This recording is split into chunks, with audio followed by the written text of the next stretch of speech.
मैं हूं इमरान खान। अपना पसंदीदा शो देखने के लिए हमारा YouTube चैनल सब्सक्राइब करें और बर वक्त मालूमात के हुसूल के लिए बेल आइकन प्रेस करें।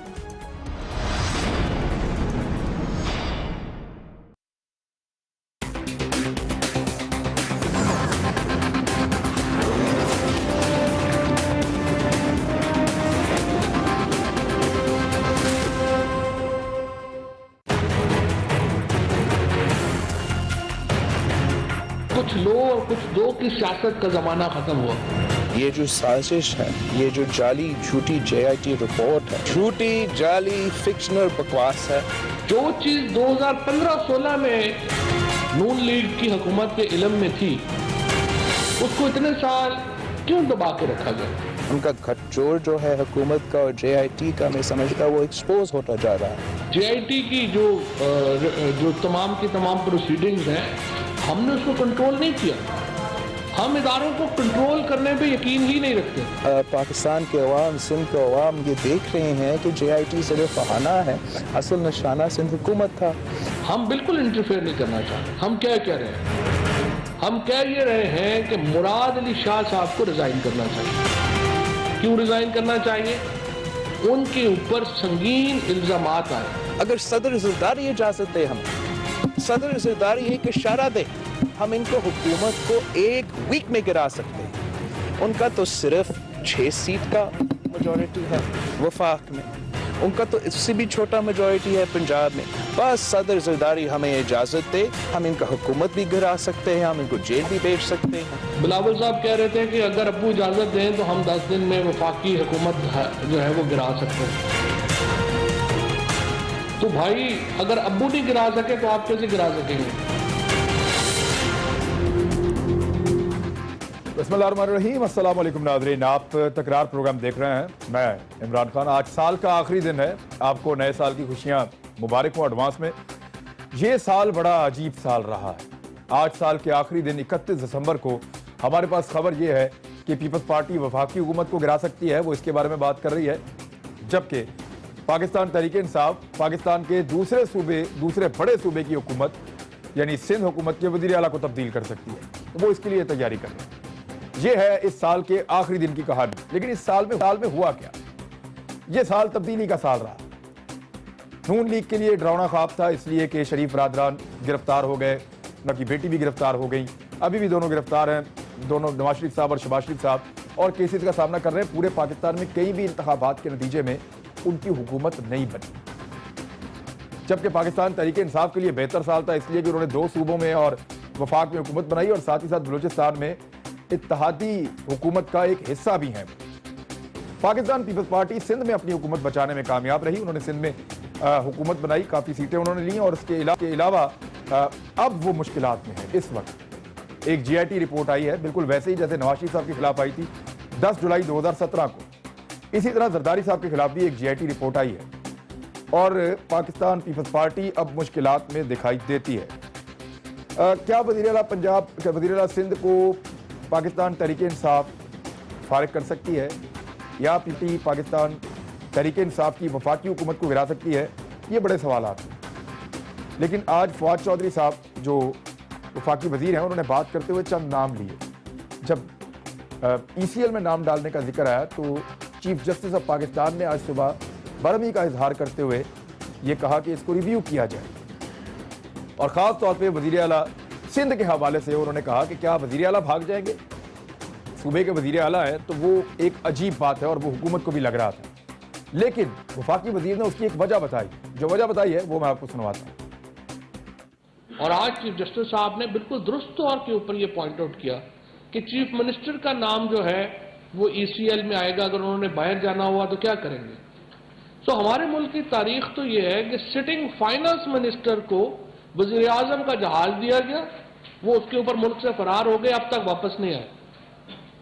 इसहाक डार साहब, शाहिद खान अब्बासी वज़ीर आज़म थे, वो फाइनेंस मिनिस्टर थे, वो पाकिस्तान के ऑफिशियल दौरे के ऊपर बाहर तशरीफ लेके गए, वज़ीर आज़म के जहाज के ऊपर, वापस नहीं आए। जी नाज़रीन, ये अब फवाद चौधरी साहब कह रहे हैं। मेहमानों का तारुफ मैं आपको बता दूं, हमारे साथ मौजूद होंगे आज के प्रोग्राम में पाकिस्तान पीपल्स पार्टी से चौधरी मंजूर साहब, बहुत शुक्रिया आपका। हमारे साथ सदाकत अब्बासी साहब पाकिस्तान तहरीक इंसाफ से मौजूद होंगे। तारक फजल चौधरी साहब नून लीग का मौक़िफ़ देंगे, जबकि जनरल रिटायर अमजद शुएब साहब बतौर तजिया कार आज के प्रोग्राम में हमारे साथ मौजूद है। चौधरी मंजूर साहब, गारंटी क्या है कि जो जाएगा वो वापस आएगा? वो कहते हैं कि यहाँ होता ऐसा रहा कि हुसैन हक्कानी गए, वापस नहीं आए, और कई लोग हैं जो जाते हैं और वापस नहीं आते। इसहाक डार साहब की एग्जाम्पल उन्होंने पेश की, तो इस डर से उन्होंने FIA के कहने पे काबीना ने नाम डाल दिए सबके ECL। देखिए, पहली बात यह है कि ये बहुत सारे ऐसे मज़ाक़ा खेज़ चीज़ें कर रहे हैं जिनका इन्हें खुद पता नहीं है कि हम क्या कर रहे हैं। मसलन मैं आपको एक गुजारिश करूं कि पीपल्स पार्टी के बारे में ये है कि वो भाग गए या भाग जाएंगे। पीपल्स पार्टी भागने वालों में से नहीं है। पीपल्स पार्टी इस धरती पे वापस आकर जान देने वालों में से है। जुल्फ़िकार अली भुट्टो नहीं गए थे, मोहतरमा वापस आई यहाँ पे शहीद होने के लिए। और फिर अगर मैं आपको ये कहूं कि बिलावल साहब ने, जब शर्जील मेमन बाहर से वापस आया, उसको पता था मुझे गिरफ्तार होना है, बिलावल साहब ने कहा कि जिस जिस बंदे ने पॉलिटिक्स करनी है वो वापस आ जाए, वरना मैं अगले इलेक्शन में उसको ना टिकट दूंगा ना वो पॉलिटिक्स कर सकेगा। वो वापस आके गिरफ्तार होकर जेल में पड़ा है। सो ये हमें ना सुनाए। दूसरी बात है मैं गुजारिश करूं कि आज फवाद चौधरी साहब ने एक और भी बात की। उन्होंने कहा कि ये चाहते हैं कि करप्शन लीगलाइज हो। करप्शन इस मुल्क में लीगलाइज रही है पंजाब के अंदर 2002 से 2007 तक। मैं अब इतना ही कहना चाहता हूं, अगर वो इससे ज्यादा बात करेंगे तो फिर मैं उसके बाद वो पूरी वजाहत भी कर दूंगा कि कैसे लीगलाइज रही है। लेकिन यहां पे ये बात एक ज़हन नशीन कर लें। मुझे ये समझ नहीं आ रही कि आप एक हुकूमत को, आज ECL में वाला मज़ाक़ा खेज बात पता क्या थी? अटॉर्नी जनरल के भाई का नाम था। 20-25 ऐसे बिजनेसमैन थे, वो आकर अदालत में उन्होंने कहा जी कि हमारा क्या गुनाह है, हमें क्यों डाला गया? वो जो नाम आया सारी डाल दी। वो जो कोई ऐसे ही किसी का राह जाते भी उसको उन्होंने जिक्र सुन लिया। एविडेंस है ना सर, सबूत गायब कर दिए जाते हैं। नहीं, JIT के अंदर किसी ने पूछ लिया, इमरान खान साहब लिखा है, JIT ने पूछा इमरान खान साहब आपका क्या हाल है, तो उन्होंने वो क्या हाल है सर ऐसे तो नहीं लिखे ना। JIT जो लिखती है, अगर आप JIT पढ़े तो JIT है कि इस आदमी के पास फला इंफॉर्मेशन थी, वो हमने ऐसे हासिल की। तो ये हमारा इंफॉर्मेशन ले रहे हैं। अब मामला ये है कि वो बेचारा तो इंफॉर्मेशन देके फंस गया जिससे जो कुछ ले रहे हैं उसको डाल रहे हैं। सो बेसिकली इनका जो इनका शुरू होता है ना, इनका खौफ जिसमें ये मुब्तला है, सारे के सारे खौफ शुरू होता है जिस दिन जरदारी साहब ने अख्तर जान मैंगल से मुलाकात की, और उसके बाद इनका खौफ शुरू हो गया। फिर इन्होंने कभी सिंध गवर्नमेंट पे चढ़ाई, कभी इधर कभी उधर। चूंकि ये जो मैं हमेशा कहता हूं, ये तारे अंकबूत से बंधी हुई हुकूमतें हैं इनकी। बस 4 जगह पे इनका प्रॉब्लम है। जो बिलावल साहब ने कहा, कोई गलत नहीं कहा। 2 वोट की मेजॉरिटी बलूचिस्तान में है, यहां पे जितनी पंजाब में मेजॉरिटी आपको पता है। 6 वोट की मेजॉरिटी इनकी ऊपर है कौमी असेंबली के अंदर, और सेनेट जिस दिन हम चाहें उस दिन फारग कर दें। तो जो हम नहीं चाहते थे, ये उस तरफ धकेल के लेकर जा रहे हैं, और इनको पता है कि जरदारी साहब खत्म कर सकते हैं। ठीक है, अब सदाकत अब्बासी साहब कानून को कानूनी तरीके से आप चलने क्यों नहीं दे रहे? आप लाजमन जरूरी है कि आपने अपनी इनपुट बीच में देनी है हर केस के अंदर कि जनाब हम भी इसमें शामिल हैं, हमारा भी तस्करा होना चाहिए। एक पॉलिटिकल कन्फ्लिक्ट में क्यों चेंज करते हैं एक कानूनी जंग को? यह सवाल है, सिंपल। इमरान, हुकूमत पाकिस्तान की जिम्मेदारी है कि जो इदारों को, इंसाफ के इदारों को जो मुल्ज़िमान चाहिए उनको पकड़ के देना हमारी जिम्मेदारी है, और उनकी ये इंश्योर करना कि वो मुल्क से ना भागें। जैसे फवाद साहब ने कहा, सिटिंग फाइनेंस मिनिस्टर की तरह और वजीर आजम के 2 बेटों की तरह, और वजीर आला, साबका वजीर आला के बेटे की तरह और दामाद की तरह। तो ये हमारी जिम्मेदारी है। उन्होंने जो लिस्ट दी थी, सर वो कहते हैं कि नून लीग के साथ हमारा कंपैरिजन आप ना करें। चौधरी मंजूर साहब बड़ा इसको मज़ाक़ा खेज और बड़ा गुस्से से बयान कर रहे हैं, एज इफ खुदा न खासा लटका दिया गया किसी को।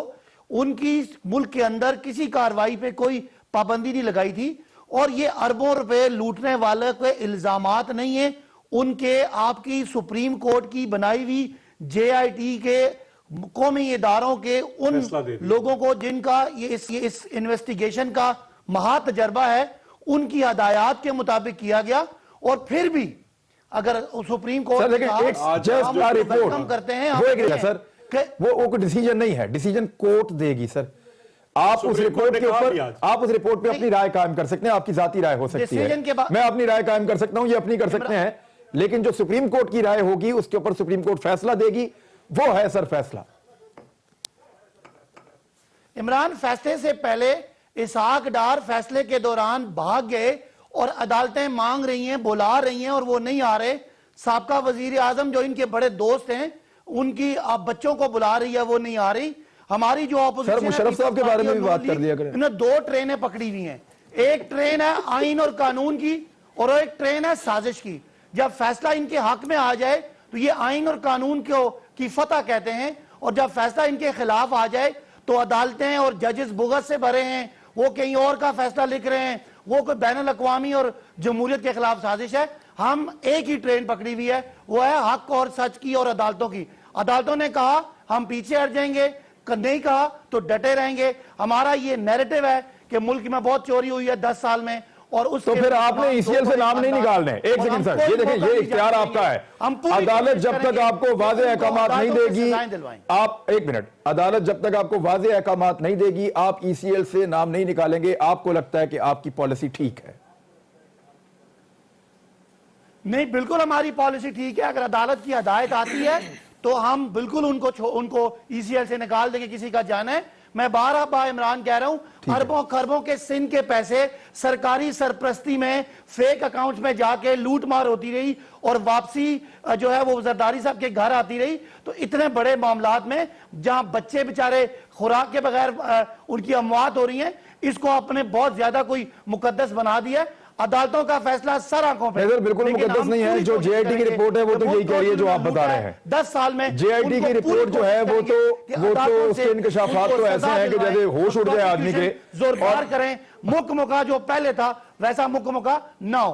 ठीक है जी। मैं अब तारक फजल चौधरी साहब, क्या जरदारी साहब के और ये सारी पीपल्स पार्टी के नाम ईसीएल में डालना ठीक है या गलत है?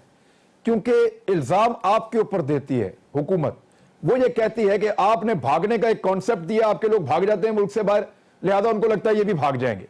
आप हैं जिम्मेदार, क्योंकि आपने सियासतदान की क्रेडिबिलिटी खराब की इसहाक डार साहब को भगा के। इमरान साहब, गुजारिश ये है कि अदालतों के अंदर जो जो मुकदमात हमारी लीडरशिप के खिलाफ मौजूद थे, उसका हमारी जो क़यादत है उसने जिस तरह सामना किया है, मेरा ख्याल है ये बात अगर आप ज़रा रिसर्च करेंगे तो मुझसे बेहतर कर सकेंगे कि Guinness book of world record में ये बात दर्ज होनी चाहिए कि किसी भी उस शख्स की जो 3 दफ़ा प्राइम मिनिस्टर रहा हो, 165 दफ़ा वो पाकिस्तान की अदालतों के सामने पेश हुआ है। और वो अदालत पाकिस्तान की सुप्रीम कोर्ट नहीं है, वो अदालत नैब कोर्ट है जिसके सरबराह सर उनके बेटे क्यों नहीं पेश होते और उनके समधी उनका भी क्यों अगर नहीं पेश एहतराम होते? है।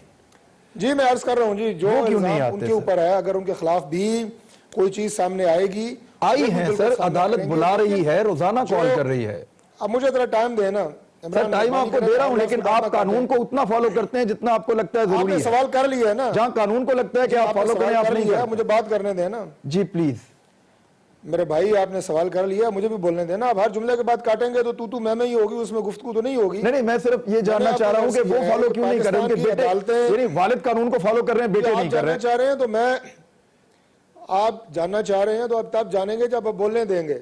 जी प्लीज। अगर आप अपनी गुफ्तगू करते रहेंगे तो फिर आप जान नहीं पाएंगे। नहीं, मैं जानना चाहता हूं, जो इसीलिए आप आपसे प्रोग्राम पूछ रहा हूं देख रहे सर हैं, वो भी नहीं जान पाएंगे। कि डार साहब भी जिम्मेदार सियासतदान है, तो उनको पूछने के अदालत बाद बुला रही मौका भी है। दें ना, पूछने के बाद मौका भी दें ना, मेहरबानी करें, मौका भी दिया करें। मेहमानों को बुलाया करते हैं तो उन्हें मौका भी दिया नहीं करें। सर, आप मेहमान हैं और हमारे लिए आप तो काबिल वही इज्जत बोलते हैं, हैं, लेकिन ये मेरा सवाल स्पेसिफिक है, उसको स्पेसिफिकली आप आंसर गुजारिश करें। ये है जी, बिल्कुल मैं उस तरफ आ रहा हूं।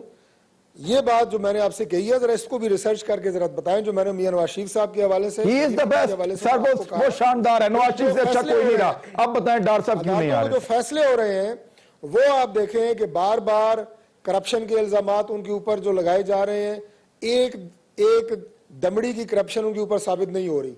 सारे इल्जाम उनके जो खानदान का कारोबार है उसके हवाले से हैं। डार साहब से नंबर आपके पास है, पूछ ले। मैं ज़ाहिर है डार साहब का तर्जुमान तो नहीं हूं कि किस हवाले से वो क्यों नहीं आ रहे हैं, वो यकीनन अपना जवाब खुद देंगे आपको, उनके पास अपनी लॉजिक जरूर होगी। दूसरी बात जो आपने जरदारी साहब के हवाले से की है, देखें गुजारिश ये है कि पाकिस्तान तहरीक इंसाफ की एक जो रीत, सर आप अपनी राय तो दे सकते हैं ना सर, मैंने आपसे सवाल कुछ किया, आप जवाब कुछ दे रहे हैं। मैं ये कह रहा हूं कि पीपल्स पार्टी को इसलिए शक की नजर से देख रही है तहरीके डार साहब भाग गए हैं। अब मुझे बताइए, या तो डार साहब सही भाग गए हैं जवाब दिया, या मैंने आपको आवाज नहीं पीटीआई आई। गलत सोच रही है। मैंने आपको जवाब दिया, मेरे ख्याल आपको आवाज नहीं आई। आप अपनी राय दे दें, डार साहब अपना जवाब खुद दे देंगे। आपके ख्याल में डार साहब का भाग जाना ठीक है मैं आपको नंबर या फेस दूंगा। करना चाहिए? सर आप उनसे पूछिए कि किन वजूहात की बुनियाद पे पाकिस्तान की खिदमत करने के बावजूद जो इल्जाम उन पे लगे हैं वो कैसे उनका जवाब देंगे। यकीनन देंगे, जो मेरा ख्याल है वो यकीनन देंगे। बाकी जो आपने दूसरा मौजू किया इस वक्त जो गुफ्तगू हो रही है जरदारी साहब के और बाकी लोगों के नाम ECL पे डालने के हवाले से, उस सिलसिले में मैं ये अर्ज कर रहा हूँ कि पाकिस्तान तहरीक इंसाफ की जो हुकूमत है वो ट्रैक से बिल्कुल हट गई है। जिन जिन पे इल्ज़ाम है उनका ट्रायल होना चाहिए, 100% होना चाहिए, शफाफ तरीके से होना चाहिए। लेकिन ये बात बड़ी अजीब है कि वो तमाम लोग जो हुकूमत के अंदर मौजूद हैं और उनके नाम इल्ज़ाम भी हैं, उनके नाम नैब की इंक्वायरीज भी हैं, नैब के रेफरेंस भी मौजूद हैं, उनमें से किसी का नाम ना तो ECL पे आ रहा है, FIA पे उन पे शक नहीं होता लगाया जा रहा है। और हुकूमत की जो बुनियादी तौर पे नाकामी है, ये अभी जो बासी साहब बात कह रहे थे जी कि बच्चे जो हैं वो भूखे मर रहे हैं, मैं भाई साहब से पूछता हूँ कि आप मुझे बताएं, आप इलेक्टेड नुमाइंदे हैं, कि बच्चों के जो आपको इतनी फिक्र है, आपकी हुकूमत संभालने से पहले जो बच्चों का दूध है उसकी कीमत क्या थी और अब क्या है? जो बच्चों के वालिदैन उस वक्त आटा लेते थे, सब्जी लेते थे, खुराक लेते थे, बिजली गैस के बिल देते थे, उस वक्त कितने देते थे और आपके दौर में वो कितने दे रहे हैं? इस पे तो कोई गुफ्तगू ही नहीं है। नहीं जी, जवाब नहीं, बिल्कुल ठीक कह रहे हैं आप। एक मिनट सर, आप बिल्कुल ठीक कह रहे हैं। अब्बासी साहब, ये आपको जो इदारे ये वो सवाल है जो आपका पीछा करेंगे अगले 5 साल भी। उन्हें काम करने दिया जाए और वो शफाफ तरीके से अपना ट्रायल करें। हर बंदा इसके हक में है। ठीक है, मैं अब एक मिनट अब्बासी साहब, भाई साहब, मैं जरा सवाल को आपके सामने रख देता हूँ। जो वो नहीं कह पाए तारिक फजल चौधरी साहब, मैं आपके सामने रखता हूँ कि मामला ये है कि हुकूमत के अगर केसेस हों नैब में और अदालतों में, तो क्योंकि वो हुकूमत के लोग हैं इसलिए उनकी क्रेडिबिलिटी है, वो नहीं भागेंगे आपके मुताबिक। FIA को नहीं लगता कि वो भागेंगे, लेकिन क्योंकि अपोजिशन के लोग हैं, दूसरी जमात के लोग हैं, तो उन पे शक है कि वो भाग जाएंगे। क्यों सर? इमरान, एक तो ये जो भागने वाली बात है, ये JIT की रिपोर्ट में रिकमेंडेड लोग हैं जिनके नाम आए, उनका ट्रेड, उनका बैकग्राउंड, उनकी पॉलिटिक्स या उनकी जो भी कारोबार है देखे बगैर उनके नाम डालें। डॉक्टर साहब कोई और सवाल पूछना चाह रहे हैं, कहते हैं ये दूध महंगा हुआ, ये क्यों हुआ? तो डॉक्टर साहब, जो 2008 से लेके 2018 से पहले तक जो कर्जों का 6,000 से 30,000 तक बढ़ना और उन कर्जों का फेक अकाउंट्स में गुम हो जाना, एवन फील्ड में चला जाना और बैरूनी मुल्कों में चला जाना, वो एक वजह बनी है मुल्क की मईशत के डूबने की। और जो टैक्स लग रहे हैं इसलिए लग रहे हैं कि आप बैरूनी सर वो लूट मार करके सस्ता दूध दे रहे थे, आपने लूट मार बंद करवा दी है, दूध आप महंगा दे रहे हैं। बंद नहीं कर सकते, चलाने के लिए गरीबों पर थोड़ा बहुत जो टैक्स लग रहा है इसके जिम्मेदार इसहाक डार है, नवाज शरीफ है और जरदारी साहब हैं और वो लोग हैं जिनके आज अकाउंटों से ये चोरी किया हुआ माल पकड़ा जा रहा है।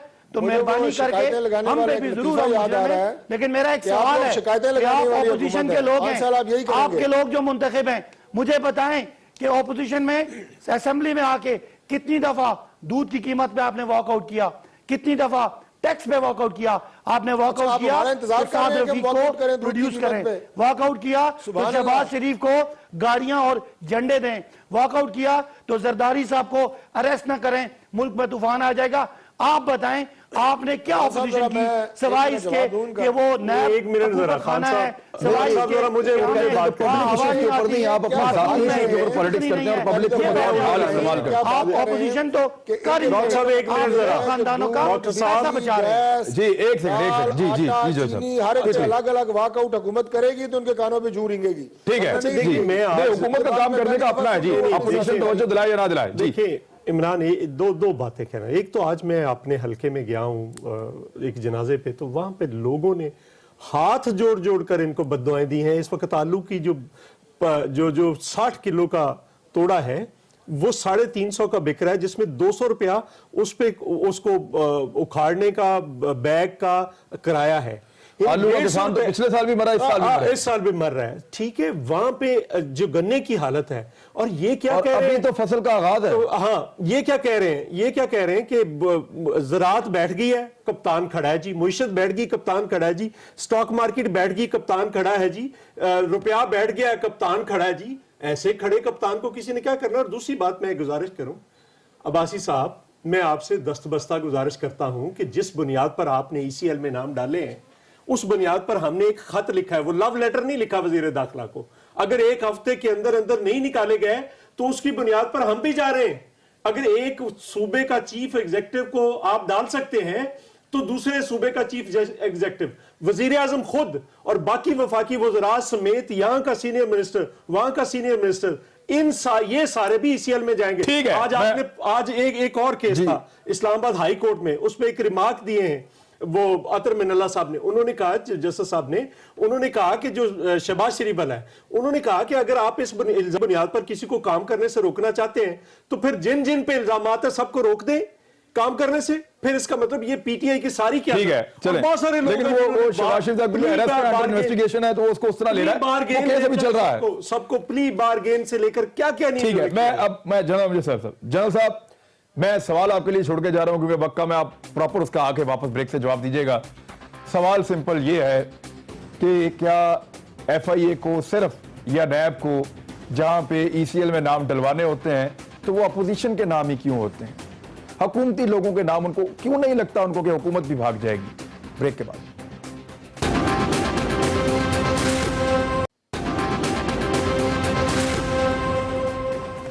वेलकम बैक नाज़रीन। जनरल अमजद शुएब साहब, ये अब एक पॉलिटिसाइज्ड होता जा रहा है सारा मामला। यानी अगर पीपल्स पार्टी को इस वक्त सबसे ज्यादा कुछ सूट करता है तो वो यही करता है कि हुकूमत के साथ वो हालत जंग में चले जाएं और ये सारा मामला पॉलिटिसाइज हो जाए और कानूनी चीजें इसमें से निकल जाएं। तो हुकूमत एग्जैक्टली ऐसा लगता है कि वही कर रही है और इदारों को ईसीएल में